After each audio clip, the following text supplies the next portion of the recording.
Speak up the language of the Hebrew man. Loud and clear, the language of the Hebrew man. It is the language of the prophets, of the sign upon the wall. It is old and sacred.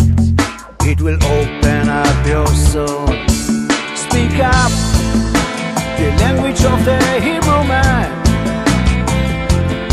Loud and clear, the language of the Hebrew man. From the deepest mess of downtown Babylon, it will take you to the next train to Mount Zion. It will get you up, it will make you fly. The language of the Hebrew man will take you high.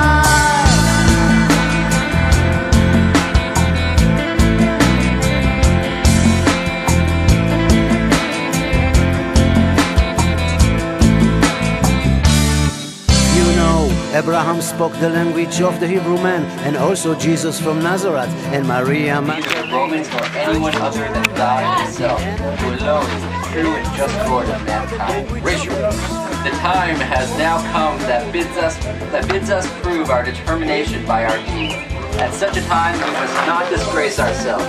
Hitherto we have never submitted to slavery, even when it brought no danger with it.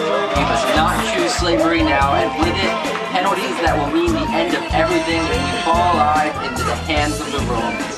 God, who has given us this privilege that we can die nobly as free men, in our case it is evident that daybreak will end our resistance, but we are free to choose an honorable death with our loved ones. Let our wives die unabused, our children without knowledge of slavery.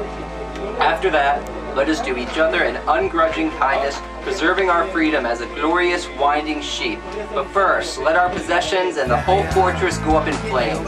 It will be a bitter blow to the Romans that I know find our persons beyond their reach and nothing left for them to lose. One thing only, let us spare our store of food. It will bear witness when we are dead to the fact that we perished not through want, but because, as we resolved at the beginning, we chose death rather than slavery. The law is back. 4 years of murdering a lot of people. All of a sudden, in the year 70, the Jewish people surrendered. The temple is burned.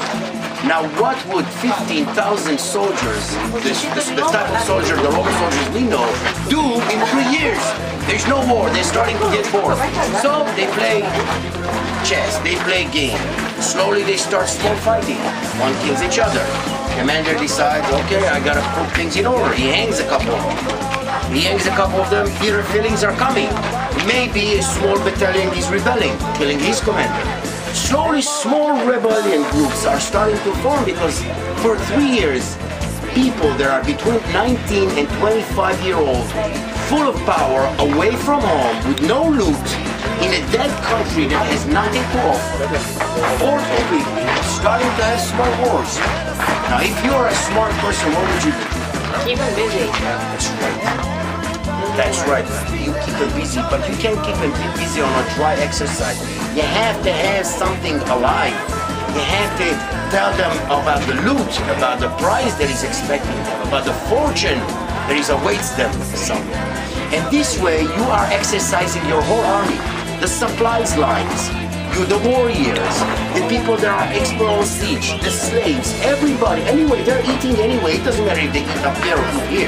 The same food, you give them the same amount. You are going to spend the same amount of money only here. You're going to have rebellions all the time because they're bored. You're going to keep them busy for the next year or so. And you have the right place. And then you have the right enemy. You have the Saddam as a challenge for an army the size of it. So actually these people are falling into a thin line that they were not even were supposed to fall. You know, it happened. They committed suicide. The war was here. But actually it's an accident that they didn't know that awaits them.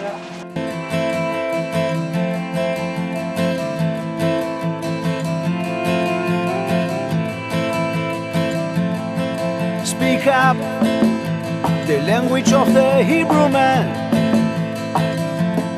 Loud and clear, the language of the Hebrew man.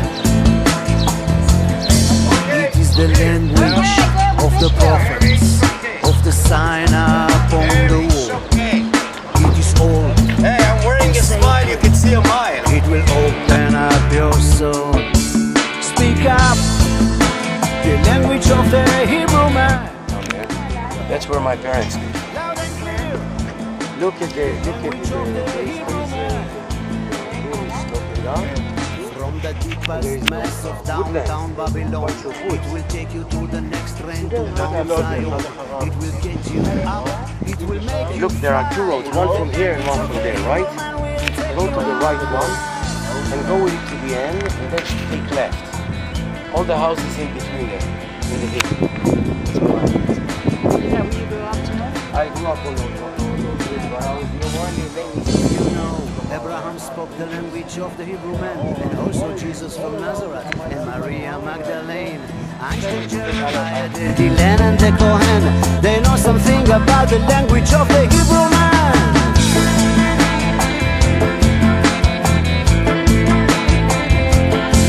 And when the Lord said, let there be light, it wasn't the language of the Hebrew man. And when Moses said, let my people go, it wasn't the language of the